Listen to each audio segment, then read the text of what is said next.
Hello student, welcome to RNA maths academy. So आज हम cover करेंगे practice set 10.1 of class 8 standard. So आज हम 8 स्टैंडर्ड का प्रैक्टिस सेट 10.1 आज हम कवर करेंगे, सॉल्व करेंगे। ठीक है, तो चलिए शुरू करते हैं।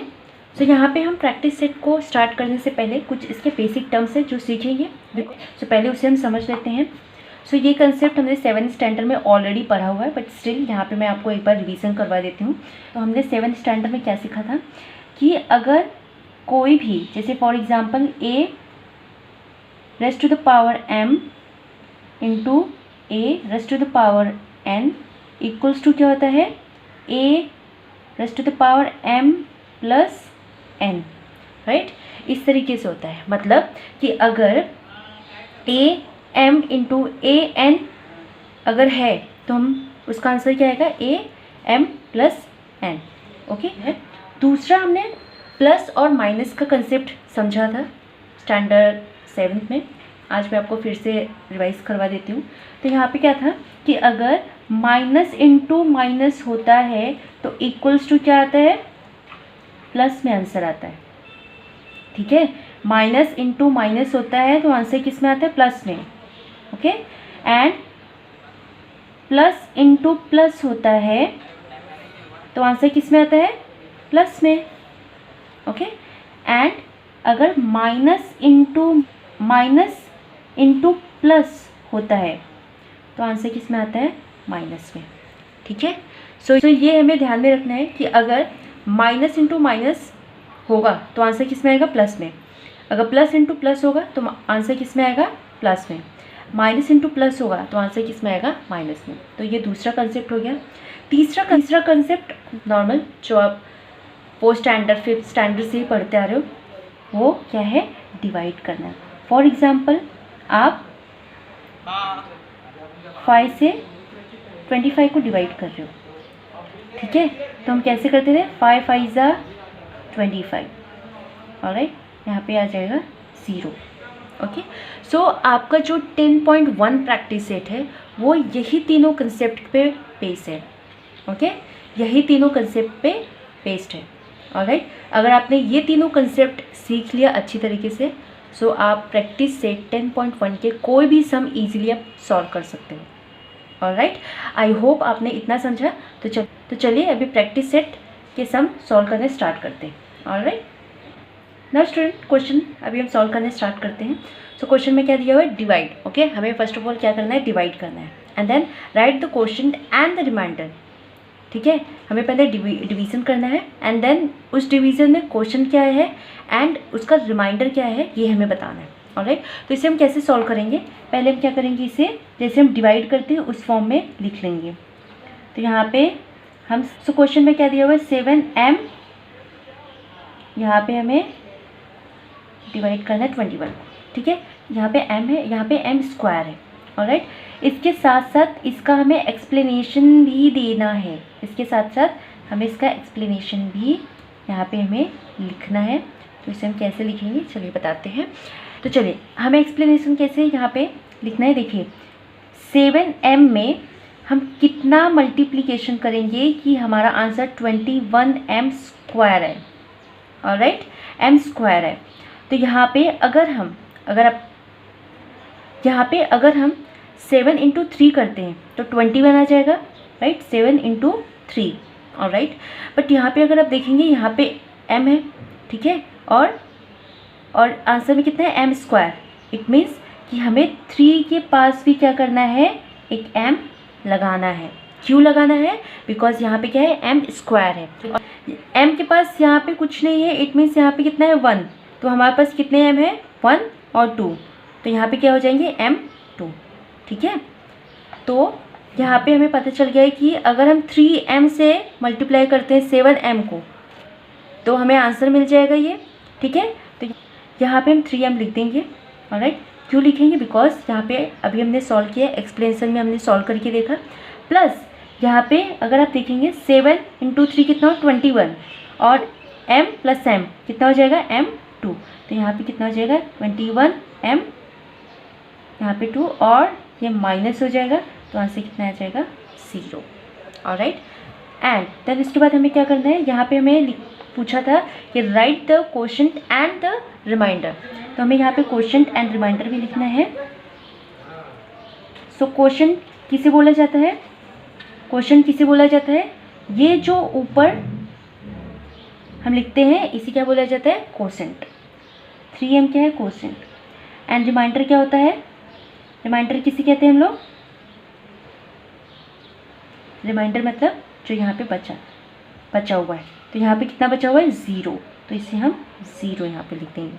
ऑलराइट, सो इसी के साथ हमारा क्वेश्चन नंबर फर्स्ट यहाँ पे कंप्लीट होता है। बस आपको इतना ही करना है, यहाँ पे ज़्यादा कुछ आपको नहीं करना है। नॉर्मली जैसे आप इतने स्टैंडर्ड तक डिवाइड करते आ रहे हो वैसे ही आपको बस डिवाइड करना है। Alright, now student question number second one क्या है, 40a³ divided by -10a। Okay, सो इसे हम पहले इसमें हम क्या करेंगे, पहले हम जैसे हम डिवाइड करते हैं उस फॉर्म में लिख लेंगे। तो यहाँ पे हमें -10a से डिवाइड करना है किसको, 40a³ को। ऑलराइट, सो अभी क्या करना है हम लोग को, यहाँ पे इसे हमने लिख लिया है, इसके साथ साथ ही हमें एक्सप्लेनेशन भी यहाँ पे हमें इसका लिखना है। ठीक है, तो यहाँ पे हमें डिवाइड करना है। तो यहाँ पे मैं 10a से कितना मल्टीप्लिकेशन करूँगी कि हमारा आंसर कितना आना चाहिए, 40a³। ओके, 40a³ हम 10a में कितने से मल्टीप्लिकेशन करेंगे कि हमारा आंसर 40a³ आए। तो आपको पता होगा कि 10 4 जा कितना होता है, 40। तो हमें तो पता चल गया यहाँ पे कि 10 4 जा 40 होता है। ऑलराइट, दूसरा मैंने आपको कंसेप्ट क्या बताया था, प्लस माइनस आपको देखना है, प्लस माइनस। ठीक है, यहाँ पे 10 क्या है, माइनस में है। ठीक है, और मैंने आपको 2 केस बताया था जब ये आंसर प्लस में आता है, या तो दोनों टर्म माइनस में रहेंगे तभी आंसर प्लस में आएगा, या तो दोनों टर्म प्लस में रहेंगे तब आंसर प्लस में आता है। तो यहाँ पे तो एक माइनस में है, इट मीन्स ये भी क्या होंगे, माइनस में रहेगा। इतना समझा। अभी तीसरी बात, यहाँ पे a है और आंसर क्या है, a³। मतलब a यहाँ पे है तो यहाँ पे हम क्या लिखेंगे, a²। ठीक है, यहाँ पे a के पास कुछ नहीं है, इट मीन्स यहाँ पे कितना है, 1। सो 1 + 2 कितना हो जाएगा, 3। बस हमें और कुछ नहीं करना है, बस यहाँ पे हमें पुट करना है। यहाँ पे देखिए, यहाँ पे हम 10 में 10 -10a से अगर हम मल्टीप्लिकेशन करेंगे -4a² से, तो हमें यहाँ पे 40a³ मिलता है। ठीक है, तो यहाँ पे हम माइनस कर देंगे, आंसर कितना आ जाएगा, 0। दैट्स इट, बस आपको इतना ही करना है और आपको यहाँ पे कुछ आपको नहीं करना है। ठीक है, तो यहाँ पे हमें क्वेश्चन भी लिखना है। क्वेश्चन क्या है, डू लेट मी नो। यहाँ पे क्वेश्चन क्या है, यहाँ पे क्वेश्चन है -4a² is quotient and remainder क्या है, रिमाइंडर मैंने आपको बताया था। रिमाइंडर क्या होता है, रिमाइंडर मतलब यहाँ पे जो बचा हुआ है, यहाँ पे क्या बचा हुआ है, 0। सो रिमाइंडर क्या है, 0। Very easy. ठीक है, तो यहाँ पे हमारा क्वेश्चन नंबर सेकंड भी कंप्लीट होता है। Now question number third one. Now student question number third one.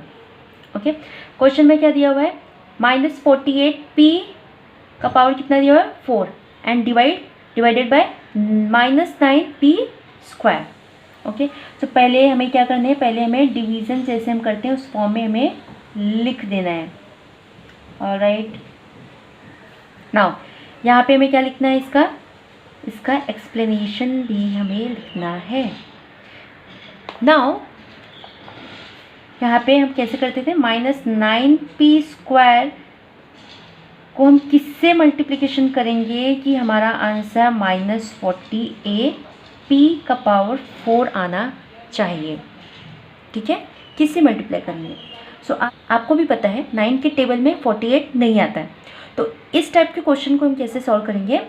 यहाँ पे आपको क्या करना है, यहाँ पे आपको डिवाइड करना है। हमें ये वाला नंबर हमें लाने के लिए हम क्या करेंगे, -48 को डिवाइड कर देंगे -9 से। ठीक है, -9 से हम अगर आप देखेंगे सो ये 3 के टेबल से क्या हो रहे हैं, कट हो रहे हैं। सो 3 3 ज़ा कितना होता है 9, 3 1 ज़ा 3, 3 6 ज़ा 18, ओके। एंड माइनस माइनस क्या हो जाएगा, कैंसिल हो जाएगा। यहाँ पे कितना है 16/3, कितना है 16/3, एंड ये फर्दर डिवाइड नहीं होगा, ठीक है।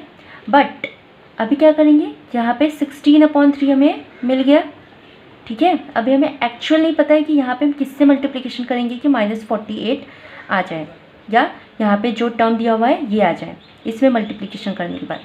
तो इसके बाद आप कैसे फाइंड आउट करेंगे, ये जो 16/3 है इससे अगर आप 9 को मल्टीप्लाई करेंगे, ठीक है, 9 से मल्टीप्लिकेशन करेंगे तो यहाँ पे क्या हो जाएगा 3 से कैंसिल हो जाएगा, 3 3 से 9, एंड 16 3 से कितना होता है 48।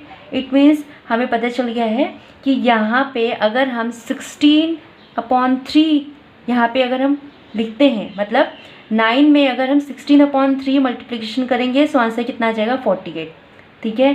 तो इतना हमें पता चल गया है। यहाँ पे क्या रहेगा 16/3, 16/3 कैसा है आपको पता चला, ठीक है।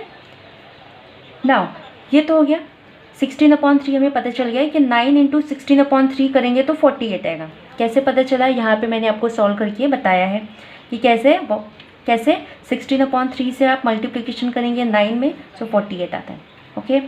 आई होप इतना आपने समझा।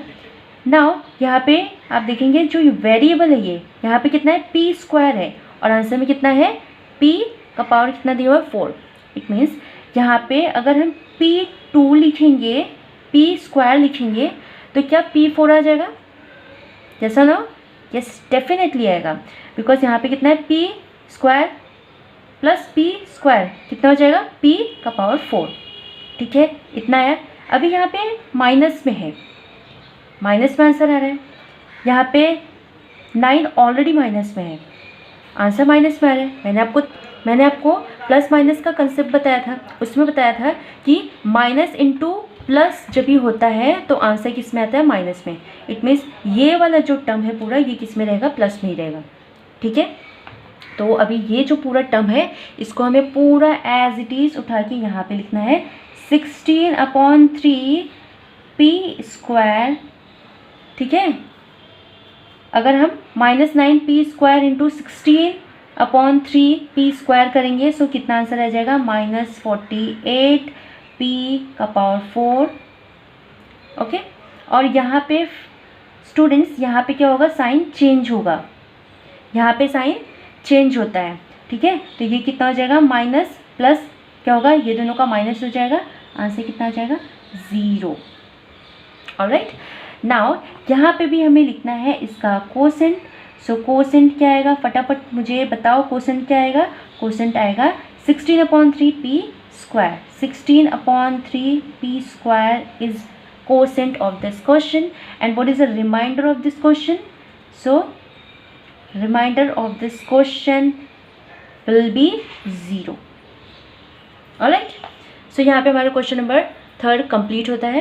वेरी इजी, आई होप आपने इतना समझा। Now question number 4th now student question number 4th so 4th का क्वेश्चन क्या है, 40m का power 5 divided by 30m³। Alright, so इसे हम पहले क्या करेंगे, पहले हम जैसे डिवाइड करते हैं उस फॉर्म में लिख देंगे 40m का पावर 5 यहाँ पे 30m³। इसके पहले में क्या करना है, डिवीज़न के पहले हमें यहाँ पे एक्सप्लेनेशन भी लिखना है, ठीक है। नाउ हम 30m³ में कितने से मल्टीप्लिकेशन करेंगे कि हमारा आंसर 40m का पावर 5 आए। नाउ ये क्वेश्चन अगर आप देखेंगे क्वेश्चन नंबर 3 जैसे, बिकॉज 30 के टेबल में 40 नहीं आता है, ठीक है, 30 के टेबल में 40 नहीं आता है। सो इसे हमने जैसे क्वेश्चन नंबर 3 सॉल्व किया है, सेम वैसे हमें इसे सॉल्व करना है। कैसे सॉल्व करेंगे, 40 डिवाइडेड बाय 30 करेंगे, ठीक है, 40 डिवाइडेड बाय 30 करेंगे, ठीक है। तो इसका 2 वे है, 10 का टेबल से दोनों कट हो जाएंगे, कितना जाएंगे 10 3 ज़ा 10 4 ज़ा 40, 10 3 ज़ा 30, ठीक है। या आप 0 0 को कट कर देंगे तो यहाँ पे 4/3 बचेगा। तो यहाँ पे कितना है 4/3। अभी हमें इसे चेक करना है कि क्या एग्जैक्टली यही यहाँ पे हम लिखेंगे तो हमारा आंसर 40m⁵ आएगा। तो चलिए इसे हम एक बार चेक कर लेते हैं। 4/3 में अगर आप मल्टीप्लाई करते हैं 30 को तो क्या 40 आंसर आ रहा है, देखते हैं। 3 से डिवाइड कर देंगे तो 3 से अगर 30 को कट करेंगे तो कितना जाएगा यहाँ पे 3 1 ज़ा 3 एंड 0 ज़ा 3 0 ज़ा 0। 4 × 10 कितना होता है 40। देखिए यहाँ पे हमें 40 आंसर मिल गया है। इट मीन्स यहाँ पे हमें पता चल गया है कि अगर हम 30 में 4 × 3 से मल्टीप्लिकेशन करते हैं तो आंसर हमें 40 मिल जाएगा। कैसे मिलेगा, यहाँ पे मैंने आपको सॉल्व करके बता दिया है। ठीक है, चलिए यहाँ पे हमें लिखना है 4/3। अभी साइन प्लस माइनस का साइन यहाँ पे हमें नहीं लगाना है, बिकॉज ये भी प्लस में है, आंसर भी प्लस में, मतलब ये भी क्या रहेगा प्लस में रहेगा। ठीक है, सो साइन का हमें यहाँ पे कुछ नहीं लगाना है। नाउ अभी हमें देखना है यहाँ पे क्या है m³ और आंसर कितना है m⁵। ठीक है, मतलब यहाँ पे हमें m तो लिखना है मगर कितना लिखना है हमें, नंबर यहाँ पे क्या रहेगा, पावर क्या रहेंगे, यहाँ पे रहेगा m²। क्यों रहेगा, बिकॉज जब भी 3 + 2 होगा, जब भी 3 + 2 होगा तो कितना हो जाएगा 5। ठीक है, तो यहाँ पे हमें आंसर मिल गया है। किसका आंसर मिला कि अगर हम 4/3 m² मतलब 30m³ × 4/3 m² करेंगे सो हमें आंसर कितना मिल जाएगा 40m⁵। और ये कैसे हुआ यहाँ पे हमने पूरा हमने समझा है। ठीक है, यहाँ पे क्या हो जाएगा माइनस और रिमाइंडर क्या बचेगा 0। ना यहाँ पे हमें क्या लिखना है, इसका क्वोशंट। क्वेश्चन क्या है, जल्दी मुझे बताओ, क्वेश्चन इसका क्या है 4/3 m² एंड रिमाइंडर क्या है, what is the remainder of this question, so the remainder will be 0। ठीक है, रिमाइंडर विल बी 0। तो यहाँ पे इसी के साथ क्वेश्चन नंबर 4 भी हमारा कंप्लीट होता है। Now student question number 51। तो इसे हमें सिंपली क्या करना है, जैसे हम डिवाइड करते हैं सेम उसी फॉर्मेट में इसे हमें डालना है। ठीक है, अभी तक हम क्वेश्चन लिखे हैं, जैसे हमने क्वेश्चन में दिया हुआ है उसी को अभी तक हमने कॉपी किया है। अभी यहाँ पे हमें एक्सप्लेनेशन लिखना है। यहाँ पे पहले क्या दिया हुआ है 5x³ और डिवाइड किससे करना है x² से। तो यहाँ पे मैं x² लिखूँगी। ठीक है, x² में हम कितने से मल्टीप्लिकेशन करेंगे कि हमारा आंसर 5x³ आए, 5x³ आए। क्या अगर मैं 5 से मल्टीप्लिकेशन करती हूँ x में तो यहाँ पे 5 आ जाएगा, यस डेफिनेटली आएगा, बिकॉज आपको भी पता है कि अगर कोई भी वेरिएबल के सामने कोई नंबर नहीं है इट मीन्स वहाँ पे क्या है 1, सो 5 1 से कितना हो जाएगा 5। और यहाँ पे क्या है x² है तो यहाँ पे मैं x बस लिख सकती हूँ, क्यों नहीं लिख सकती, डेफिनेटली लिख सकती हूँ, बिकॉज यहाँ पे क्या है x², यहाँ पे x का पावर कुछ नहीं, इट मीन्स क्या है यहाँ पे 1 है। सो 2 + 1 कितना हो जाएगा 3। ओके, 2 + 1 कितना हो जाएगा 3। तो x² × 5x अगर हम करते हैं तो आंसर हमें क्या मिलेगा 5x³। यही तो हमें यहाँ पे चाहिए, तो हमें यहाँ पे एज इट इज जो हमने यहाँ पे 5x निकाला हुआ है यहाँ पे हमें 5x लिख देंगे। तो यहाँ पे x² × 5x कितना हो जाएगा 5x³ और माइनस करना है हमें। ठीक है, तो यहाँ पे क्या आ जाएगा 0। ऑलराइट, नाउ ये जो माइनस है हमें एज इट इज यहाँ पे कॉपी करना है। फिर यहाँ पे क्या है 3x²। चलिए इसे भी देखते हैं। x² में कितने से मल्टीप्लिकेशन हम करेंगे कि हमें 3x² मिले, कितने से मल्टीप्लिकेशन करेंगे। यहाँ पे मैंने आपको बताया था x के साथ कुछ नहीं है, मतलब क्या है यहाँ पे 1 है। सो अगर मैं 3 1 ज़ा 3 करती हूँ तो यहाँ पे आंसर आएगा 3x²। यहाँ पे कुछ नहीं, इट मीन्स क्या है 1 है। ठीक है, सो यहाँ पे अगर मैं 3 1 ज़ा 3 करती हूँ तो यह राइट रहेगा, यस डेफिनेटली राइट रहेगा। ठीक है, सो 3 तो हमें पता चल गया है कि यहाँ पे हम 3 से मल्टीप्लिकेशन करेंगे। ऑलराइट, यहाँ पे क्या है, स्क्वायर है, एक्स स्क्वायर, यहाँ पे तो ऑलरेडी एक्स स्क्वायर है, सो यहाँ पे हमें किसी भी वेरिएबल की ज़रूरत नहीं है। ठीक है, नॉर्मली अगर मैं यहाँ पे 3 इंटू एक्स स्क्वायर करती हूँ तो आंसर कितना आ जाएगा, 3x स्क्वायर। ठीक है, अगर हमें वेरिएबल्स की ज़रूरत नहीं है तो हमें उसमें वेरिएबल्स नहीं डालना है, जैसे कि इस क्वेश्चन में है, यहाँ पे हमें वेरिएबल्स की ज़रूरत नहीं है बिकॉज यहाँ पे कितना है, एक्स स्क्वायर है, यहाँ पे भी आंसर में कितना है, एक्स स्क्वायर। ठीक है, सो 3 इंटू एक्स स्क्वायर करेंगे सो आंसर कितना आएगा, 3x स्क्वायर। ठीक है, और इसी के साथ साथ हम यहाँ पे क्या लगाएंगे, माइनस, बिकॉज यहाँ पे क्या है, माइनस है, तो यहाँ पे क्या रहेगा, -3x स्क्वायर। ठीक है, -3x स्क्वायर यहाँ पे क्यों लिखा है, बिकॉज यहाँ पे क्या है, -3x स्क्वायर। ठीक है, तो एक्स स्क्वायर इंटू -3 अगर हम करते हैं तो क्या हमारा आंसर -3x स्क्वायर आ रहा है, यस आ रहा है। और मैंने आपको बताया था कि जब भी प्लस माइनस मल्टीप्लिकेशन होता है तो आंसर किस में आता है, माइनस में। ठीक है, तो यहाँ पे -3 से अगर मल्टीप्लाई कर रहे हैं तो यहाँ पे कितना हो जाएगा, -3x स्क्वायर। ठीक है, -3x स्क्वायर, ये किस में जाएगा, प्लस में, एंड रिमाइंडर क्या आ जाएगा यहाँ पे, 0। ठीक है, तो यहाँ पे हमारा क्वेश्चन नंबर 5 सॉल्व होता है। अभी हमें यहाँ पे क्या लिखना है, क्वेश्चन लिखना है। So do let me know what is the question of this question. So question क्या है, 5x माइनस 3 एंड इसका रिमाइंडर क्या है, रिमाइंडर है 0। ठीक है, रिमाइंडर क्या है, 0। सो स्टूडेंट, इस वीडियो में हम क्वेश्चन नंबर 5 तक ही सॉल्व करेंगे। आगे के जो 5 क्वेश्चन हैं उसको हम नेक्स्ट वीडियो में सॉल्व करेंगे। सो इतना प्रैक्टिस कीजिए। ठीक है, इतना प्रैक्टिस कीजिए, हम नेक्स्ट वीडियो में इसके आगे वाला सम भी सॉल्व करेंगे। ऑलराइट, और तब तक के लिए गुड बाय, टेक केयर।